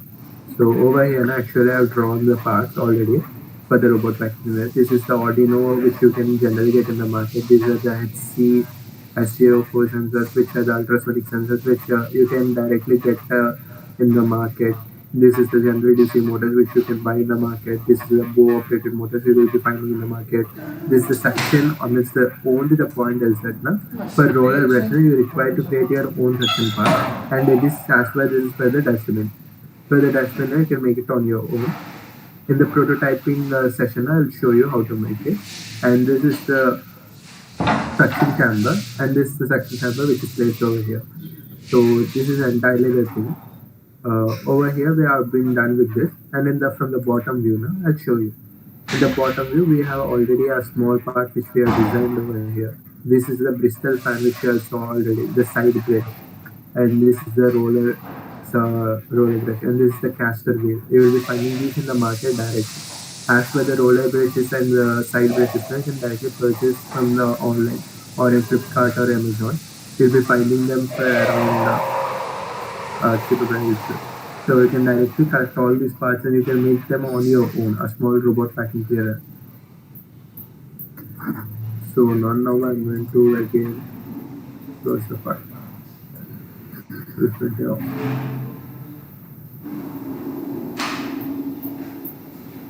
So you can see all the parts have been done with them. So now, as for now, I'll show you a small demonstration. I'll show you a small presentation work, how to do them. In this presentation now, you can directly select an assembly file of your choice. Go for the assembly, robot vacuum cleaner assembly, click on it, open. You have got the assembly over here. Now click on tweak option, because in the presentation you can clearly see the window is very simple. Only you need to click on tweak components, select on the component which you want to move, click on the arrow marks, like it has given us three axes, right, like X, Y, Z. So what you need to do is just simply click on the direction which we want to remove the, you want to give a small kind of exploded view. You can directly give the dimension. Most preferably, I will be giving 50 centimeters, or sometimes the comfortable one is around 40. You can give it like this. So you can see the part has actually gone towards 40 centimeters in distance from the center point of the part. So from center to center now we given 40 centimeters. So now we are done with it. We'll be clicking yes. But before that now you can directly change the duration, because the 2 seconds is very slow. So we'll be keeping 1 second of option only, which is more than enough for us. It's done. So now we can see at a small trail is being visible. It's okay. It's just the part where it will be showing how the part has come out. Again, we'll be clicking for the second option, second part. It gets highlighted in green color. Click on it, right click on it. You'll be getting tweak components. Click on the tweak components. Again, do the same thing. Now the direction of the component has changed. Actually, it's showing in this direction there. So what you do is that once click on that direction on this arrow over here. It's okay. Click on the arrow. Now what you do is that if you want to move it in the backwards direction, you can directly name it as negative value with a negative value. Like a negative, I will be moving it for around 30 centimeters. So to move it directly 30 centimeters, now it's already inside the case. So it will be like it will be coming out from the case directly. So it is not correct. So what we will be doing is that simply we will be changing it around 5 centimeters first. Then in 5 centimeters, the first thing here what it does is like the case will come out of it for 5 centimeters, and 5 centimeters brought to the, so we'll be giving it around 8 centimeters. So for 8 centimeters now, without clashing with other components, it will come out from the dustbin, which the dustbin's cap is this. This cap will come out from the dustbin, like in the form of sliding door. It will come out for 8 centimeters of distance, and again we need to move it on the top, because if it moves in the same direction, the wall of this will be colliding with it, and while doing the presentation it won't be nice.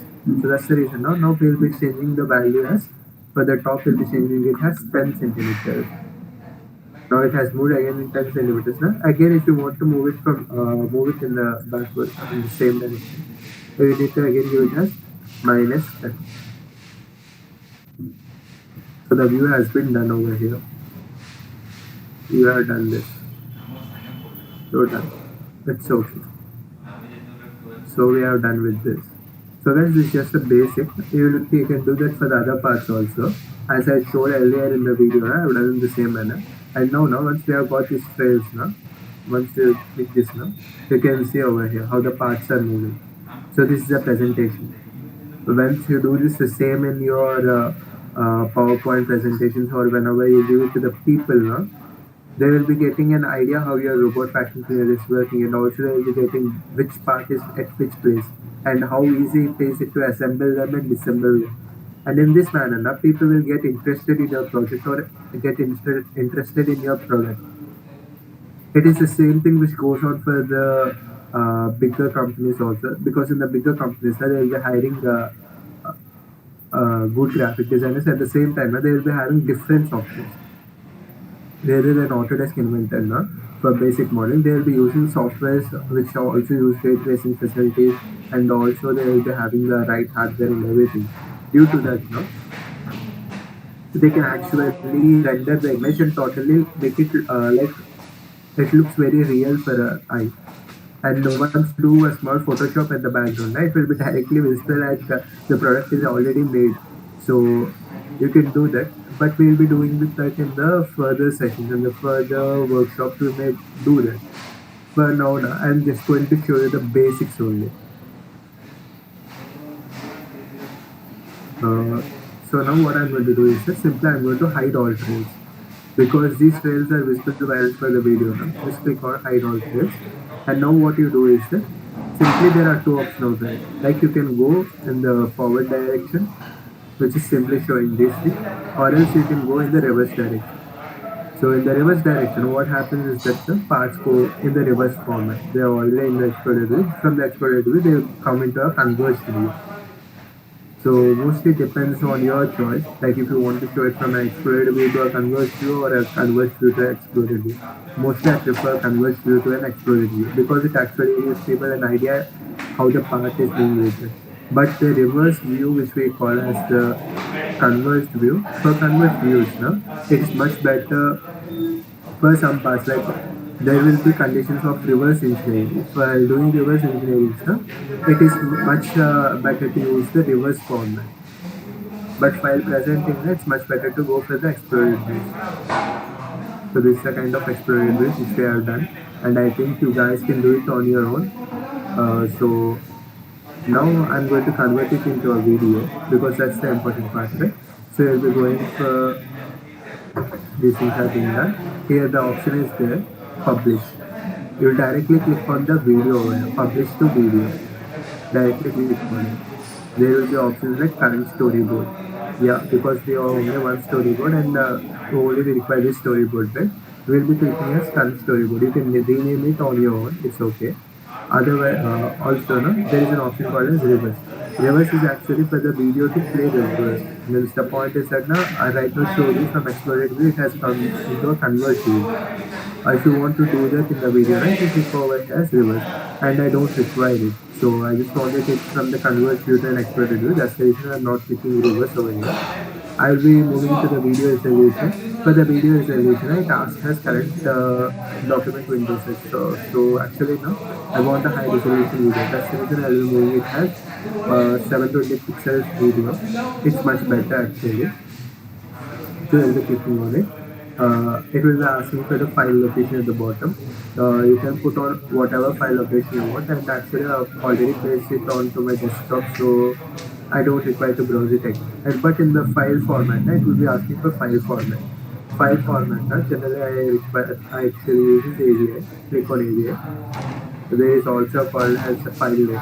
So we can change the file name. I'll be changing the file name to idea to product. So I'll be naming it as I2P. I2P I have named it as, and now click on OK. It will be showing as compressor, full frames, uncompressed, and there will be a lot of codecs. So mostly I prefer is full frames uncompressed, and I'll be clicking OK. So don't change anything, directly do it, it's okay. So OK. So it will be showing it as video published, its progress. So guys, actually now here what I have done was that like I have actually disabled some of the options so that it will be generated very fast. But actually now if you want to go with the reflections, if you want to do it look like a real-time project, then now the problem is that the publishing of the video takes more and more time. Around the rendering itself actually takes me for around 3 to 4 hours. I used to wait over here and the rendering happens slowly for each and every partner due to the reflection calculations and everything. The system and the software actually take that much of time. But over here, actually I disabled all the reflections and everything in the prior section of the views itself only. So over here now when I have done that, you don't see anything of it. That's the reason the publishing of the video also done fast, and the reason for the another fastness is that actually I just disassembled only 2 components over here, right? Only the upper cap and only the dustbin's cap for an example. So already the storyboard or the video is published. I don't think it's a longer video, just 1 second or something. It's entirely 2 seconds now. So let's check it and just a minute. I will share my entire screen. Share your entire screen. Share. Once we are done with that, you can close it. But I was actually named this as I2P, right? The video. Yeah, here we have got it as I2P. It's an AVI file, and you can see now, once I click on the properties, you can see it has already taken the size of 1.0 GB. You may get an idea, it's only a video of 2 seconds, but how it's actually taking 1.08 GB. But over here now, Once you have created that file, it's actually in 720p. You'll be using a software called as Handbrake. Click on Handbrake, open it. It is actually this. So once the Handbrake is open, over here now, open a single video file. Already I have used it before, so that's the reason it will be showing automatically. Now over here actually requires I2P. So I2P I have clicked it, open. So it's done. So it is asking for every option to be careful. So it is actually preset as fast the 1080p 30 fps. So I require that. So all the viewers is done. So you can see over here. So the video can be seen like this in the form of slides. So now what we will be doing is the starting code. So it's been done. The video is finished, and it is actually in the video section of the PC. So we'll be moving to the videos. So this is the video. Yeah, I took over. So I can see over here how the robot tracking clears video and for the presentation. In the same manner, while I have done this video, it took me a time of around 3 hours or something like that. Because every part needs to be done, and if you want to make it sound realistic, now you need to put all the reflection properties. You need to define each and every part over there. At that time, I will be doing it the beginning only. So I'll be showing those further things in the further webinars. And for now, I'm just going with the basics for audio, every basic which you guys can, like the basic over here. So it's just the full thing. So I hope you guys have got a nice idea on this. So I'm closing this window. Closing handle also.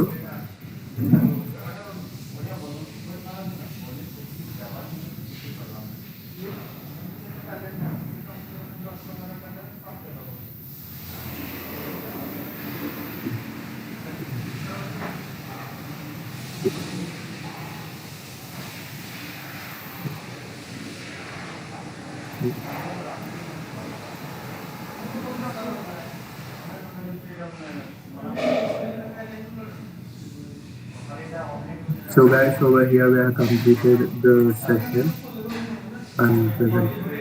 If you guys have any doubts, you can ask me now. So whatever doubt I'm going to give a clear idea on the video modeling session, and I'm again going to go further because I have already told you to do a modeling part or the modeling session.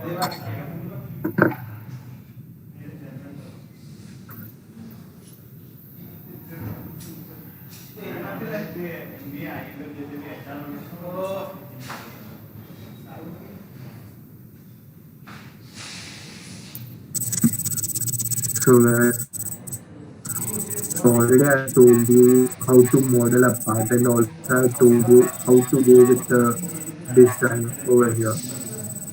And also now I already showed you how to do a presentation also with the modeling, and I also explained how to start a modeling from the point. First you need to understand the product. The product is about tracking to there. So if you want to understand the product, the basic thumb rule is that you need to understand the dimensions of a product. Once you get the dimensions of the product, you can easily design it by yourself.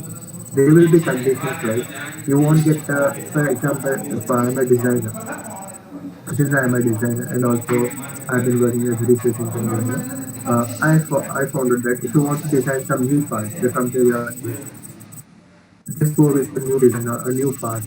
Then you yourself you have to do a new part. Then you will just get a new idea like how we start with the part design. So at that time, what we do is that the basic thumb rule is that first go for the part, like first go and check with the part of which part we are going to use, like whichever components which are going to use. The components are like a DC motor.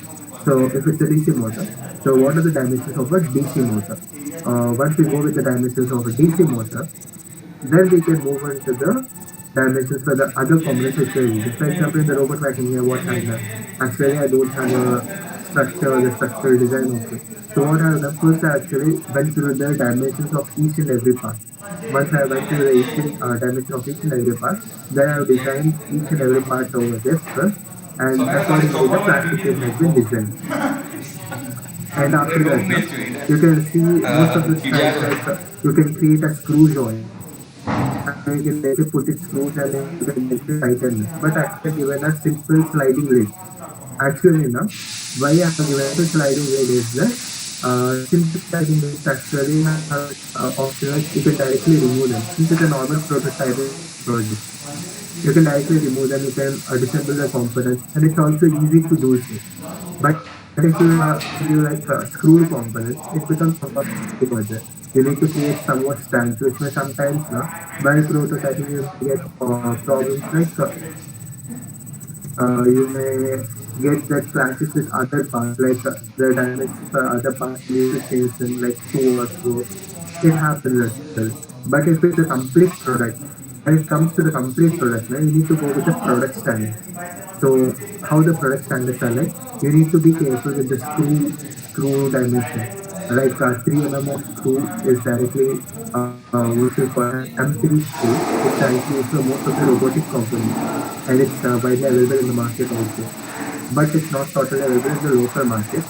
You need to go for the online only to purchase such a screw, or else you need to go for the industry. So such screws now, they are industry standard and they are the basic also. So whenever whichever component you use, it should be of a standard dimension and the product classification when you go for a product. So you need to go with all the standards over there. With whatever component you use, need to make sure that it's a standard part. And also now, in market, you don't require to do the entire part over there. While you are making the product, you can directly purchase some of the parts. They're also called as derived innovations, or sometimes they're also called as derived innovations. If you have made it, you can directly use different parts also. Like already I in the market. For the suction units, no? Suction units, if you make them now, it will be more than a burden because it may, sorry, if you speak in INR, like Indian rupees, no? If you make your own suction unit, it will be costing you around 5,000 rupees. But if you purchase it on online or something, or if you do it for a product on a wholesale market, now you may find it around 3,500 rupees or around 2,000 rupees itself. So suction unit can be very cheap over there. So while doing a product now, you can directly purchase that part rather than making it your own. You can directly make your own product case over here. Means you can directly prototype your case because case is actually the thing which actually defines your company's worth, right? Means your product's work and it actually defines entirely it's your product and the logo on the case and everything.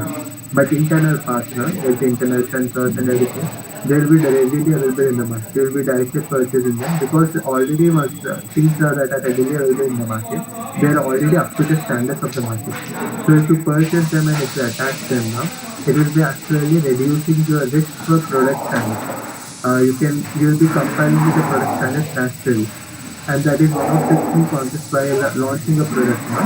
You will be totally with the product, what we call as with the product standards. But the other point is also that it will be actually creating options for the people who are getting space. Sometimes you can supply the space on your own from your for your company. But also sometimes there will be situations like people may find it costly to buy from your company, or sometimes you may have a shortage of space. But at that time, as the people want some space, what they are going to do, they can directly go for a second purchase which is similar to same standard part, right? There will be other companies who are offering the same. So at that time, the people will be relying on the normal standard ones which are available already in the market. So this will actually help people to create a trust on your company or on your brand because they feel that the space are readily available and we can trust this part. So it's simple actually the mindset of the people. It depends on the mindset of the people. So whatever you do, you should be careful with the product development. As early in the yesterday's webinar or the first day of the webinar, it was clear that Gunashekar sir has actually told that A product should, when you start for a product now, once you prototype, develop it, once you launch it into the market, there should be an after sales support also. Over here now, if you make a product, you should be careful with the spare parts of the after sales support. So in that manner now, we have done every part over there, and it's been done carefully. Like this is a manner you can do that on your when you plan that now, you can do that. In further sessions, I will be showing you further how to do and how to develop parts also. So that's how I'm going to, and thank you, ma'am, for giving this opportunity. And the afternoon session starts at 2, and also for the afternoon session, we'll have a chief speaker who is going to give a conclusion and is going to give an idea on 3D modeling and product development. So this session would be highly useful for you guys, where we'll be seeing the entire product development and everything. So you guys can join at this time. I hope everybody will be there at this time. So I'm going to end the session now. So thank you guys. Thank you for giving me an opportunity again.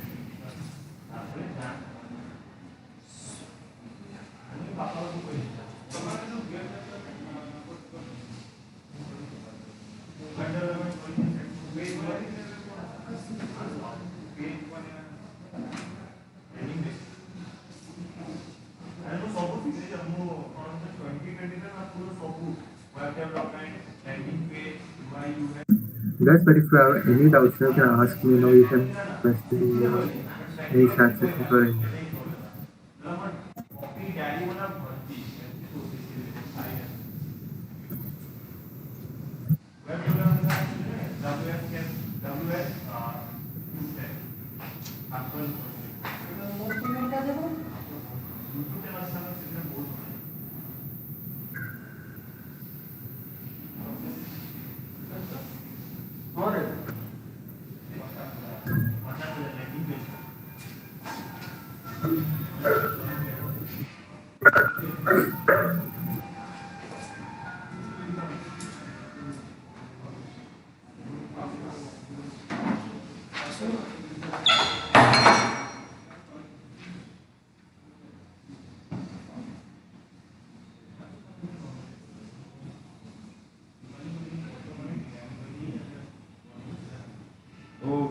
गाड़ी भी अच्छी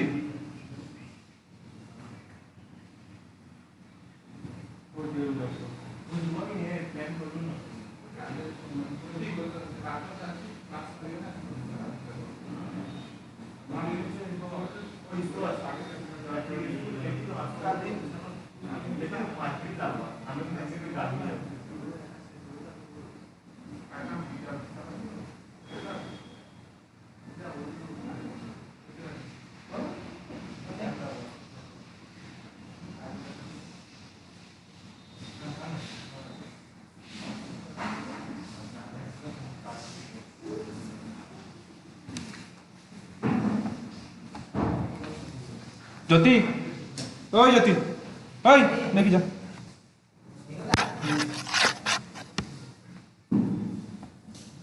sorry ना sorry